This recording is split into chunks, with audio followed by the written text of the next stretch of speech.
Good morning everyone. I am Ritu Rajoria, your Sanskrit teacher. आज हम lesson 2 की बुक एक्सरसाइज स्टडी करेंगे। लेसन 2 का नाम है अलस्य स्वप्न।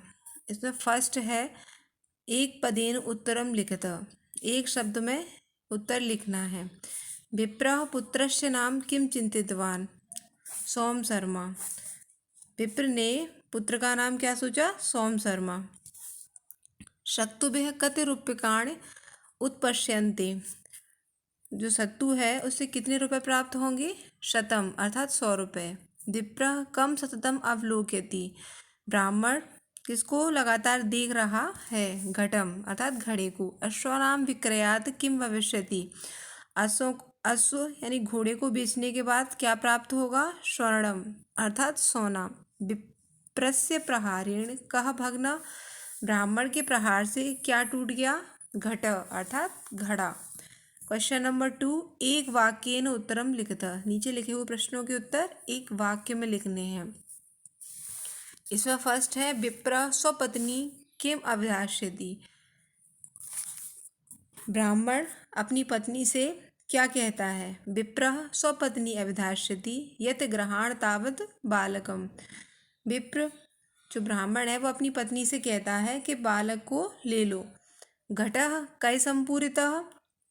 जो घड़ा है वह किससे भरा हुआ है? घटा भिक्षार्जिते भुक्त शेषे शक्तुभ्यः संपूरित।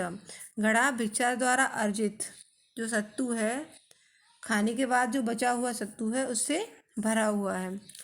स्वर्णेन किम संपश्यति? जो सोना है उसको बेचने के बाद क्या प्राप्त होगा? स्वर्णेन चतुष्शालम गृहम संपश्यति। सोने से चौकोर घर प्राप्त होगा, अर्थात सोने को बेचने के बाद चौकोर घर का निर्माण होगा। नेक्स्ट है सोम शर्मा कुतः विप्र समीपम आगमिष्यति? सोम शर्मा कहाँ से ब्राह्मण के समीप आएगा? सोम शर्मा जनन्युत संगात विप्र समीपम आगमिष्यति। जो सोम शर्मा है वो माता की गोद से ब्राह्मण के समीप आता है। विप्र गोभिः काः ग्रहीष्यति? ब्राह्मण गाय बेचने के बाद क्या खरीदेगा? विप्र गोभिर महेशी ग्रहीष्यति। विप्र गायों को बेचने के बाद भैंस खरीदेगा। नेक्स्ट क्वेश्चन है अधोलिखित प्रश्नानाम उत्तराणि लिखत। नीचे लिखे हुए प्रश्नों के उत्तर लिखने हैं। फर्स्ट है सोम शर्मा पितरम दृष्ट्वा किम करिष्यति? सोम शर्मा पिता को देखकर क्या करेगा? आंसर है पितुः समीपम आगमिष्यति। सोम शर्मा पिता को देखकर पिता के समीप आएगा। नेक्स्ट है विप्रः रात्रौ सुप्तः किम चिंतयामास? विप्रः रात्रौ सुप्तः किम चिंतयामास? ब्राह्मण ने रात्रि को सोते समय क्या सोचा? अयम घटः शक्तुभिः परिपूर्णम वर्तते, कि जो घड़ा है वह सत्तू से पूरा भर गया है। विप्रः कम कदा कुतश्च अवधारयति? ब्राह्मण किसे कब और कहाँ पढ़ाएगा? विप्र जो विप्र है वो किसे कब और कहाँ पढ़ाएगा? तो पुत्रम अश्वशालाया पृष्ठदेशे। ब्राह्मण पुत्र को अश्वशाला के पृष्ठभाग में पढ़ाएगा। नेक्स्ट है क्वेश्चन यदा दुर्भिक्षम भविष्यति तदा शक्तुभ्यः किम किम भविष्यति? जब अकाल पड़ेगा तब सत्तू से क्या क्या होगा? यदा दुर्भिक्षम भविष्यति जब अकाल पड़ेगा, तदा शक्तुभ्यः तब सत्तू से समुपसते तेन अजाद्वय तब सत्तू से 100 रुपये प्राप्त होंगे। उनसे फिर तेन अजाद्वय उनसे फिर 2 बकरियां खरीदेंगे। ततः प्रभुता गाव उसके बाद फिर गाय खरीदेंगे। ततः महेशी उसके बाद भैंस खरीदेंगे। ततः अश्वा उसके बाद घोड़े खरीदेंगे। ततः स्वर्ण फिर उस घोड़े को बेचकर सोना प्राप्त होगा। फिर उस सोने को बेचने के बाद ततः चतुष्शाल गृहम भविष्यति फिर चौकोर घर का निर्माण होगा। अलस्य स्वप्न कथाया आशयक, जो अलस्य स्वप्न कथा है इसका आशय क्या है? तो उत्तर है अविचार्यम न कर्तव्यम, जो विचारणीय नहीं है उसके बारे में नहीं सोचना चाहिए, या फिर जो नहीं हो सकता है उसके बारे में हमें विचार नहीं करना चाहिए। क्वेश्चन नंबर 4 है उदाहरण अनुसारम शब्दानाम धातुम प्रत्यय च पृथक कुरुत। उदाहरण के अनुसार शब्दों से धातु और प्रत्यय पृथक करके लिखने हैं। यथा जैसे गतः, गतः में जो मूल धातु है वह क्या है, गम धातु है और उसमें प्रत्यय है क्वत। दत्तः, दत्तः में मूल धातु है दा और उसमें प्रत्यय है क्वत। भग्न, भग्न में जो मूल धातु है वह क्या है, भंज और उसमें प्रत्यय है क्वत। दृष्ट्वा, दृष्ट्वा में मूल धातु है दृश और प्रत्यय है कत्वा। गृहीत्वा में जो मूल धातु है वह क्या है, ग्रह और प्रत्यय है कृत्वा। आगत्य में, आगत्य में मूल धातु गम है, आ प्लस गम, इसमें आ उपसर्ग है और गम धातु है और प्रत्यय क्या है, इसमें ल्यप प्रत्यय है। प्रत्यय किसी भी शब्द या धातु के अंत में जोड़े जाते हैं। क्वेश्चन नंबर 5 है अव्यय वाक्य निर्माणम कुरुता। नीचे अव्यय शब्द दिए हैं, इनसे वाक्य निर्माण करना है। यथा जैसे दिया है सह अत्र अस्ति, वह यहाँ है। अत्र माने क्या होता है, यहाँ होता है।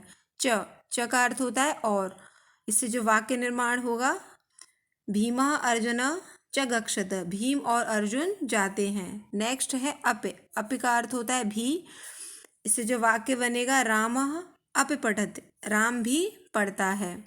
तावत, तावत का अर्थ होता है तब तक, इससे जो वाक्य निर्माण होगा ग्रहाण तावत बालकम, बालक को तब तक ले लो।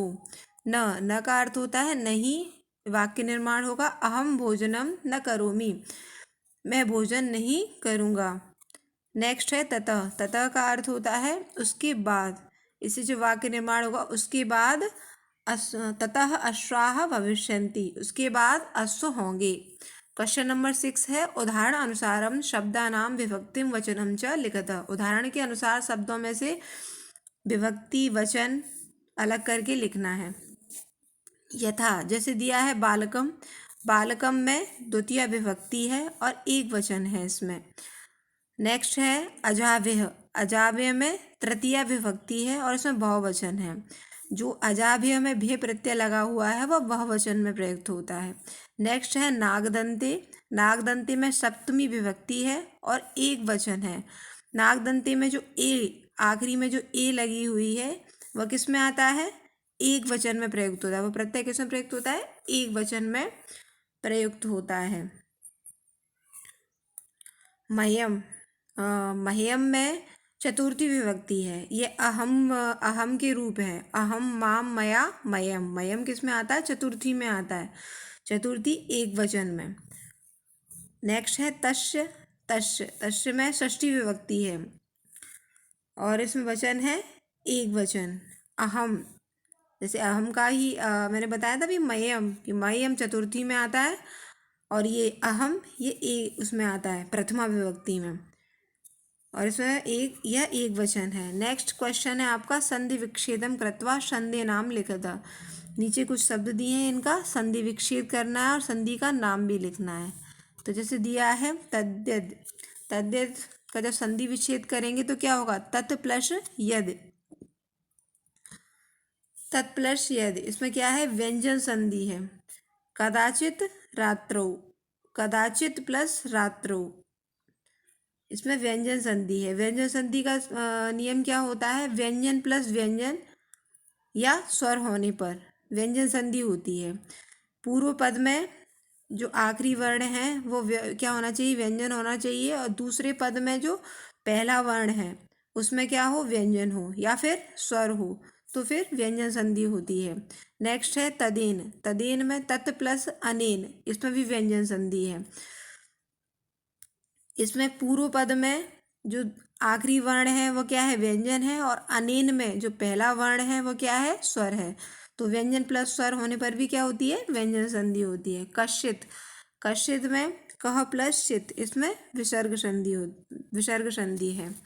नेक्स्ट है तथैव, तथैव में तथा प्लस एव, यहाँ पूर्व पद में अ और दूसरे पद में पहला क्या है ए, ये दोनों जब मिलेंगे तो क्या हो जाएगा, वृद्धि हो जाएगी। बड़ी ए की तथैव में जो बड़ी ए की मात्रा है वो क्या होगी, वृद्धि हो गई, इसलिए इसमें क्या है, वृद्धि स्वर संधि है। क्वेश्चन नंबर 8 है क्रियापदानां धातुम लकारम पुरुषम च लिखित।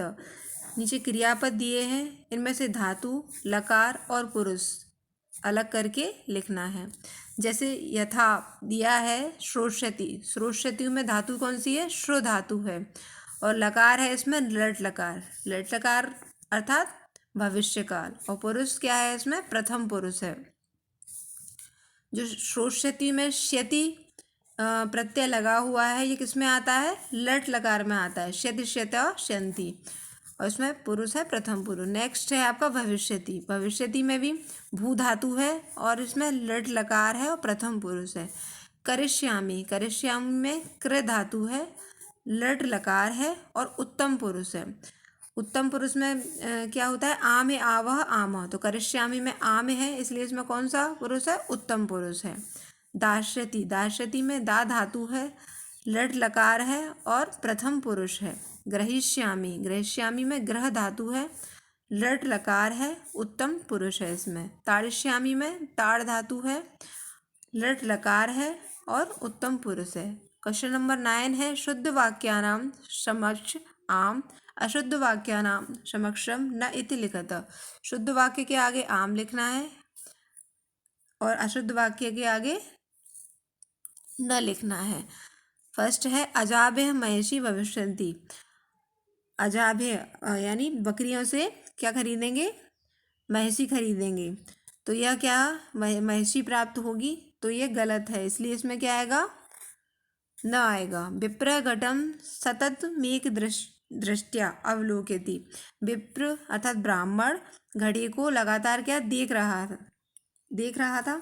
तो ये सही है, इसलिए आम आएगा। बड़वा प्रसव अश्वाह भविष्यन्ति। जब बड़वा का प्रसव होगा तो क्या प्राप्त होगा? अश्व प्राप्त होगा। यह सही है, इसलिए आम आएगा।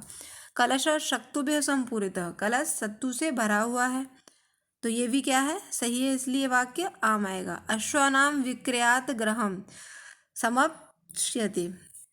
अश्व बेचने के बाद क्या प्राप्त होगा? घर प्राप्त होगा। तो यह गलत है, इसलिए न आएगा। क्वेश्चन नंबर 10 है रिक्त स्थानानि पूरयत। रिक्त स्थान पूरे करने हैं, तो ये जो वैसे मैंने पूरे कर दिए हैं, इनको आप इसी तरह से लर्न कर लें। श एव पांडुरभ शेते सोम शर्मा पिता यथा श्रवणेन चतुर्शालम ग्रहम समप्स्यति। अजाव्य प्रभुता गाह ग्रहीष्यामि तस्य अहम सोम शर्मा इति नाम करिष्यामि। बड़वा प्रसव प्रभुता अश्वाः भविष्यन्ति। नेक्स्ट है क्वेश्चन यथा योग्यम योजयत। नीचे कुछ शब्द दिए हैं, इनको सही शब्द से मिलाना है। तो ये मैचिंग मैंने कर दी है, आप इसको इसी तरह से लर्न कर लें। इस तरह से लेसन 2 की बुक एक्सरसाइज कंप्लीट होती है।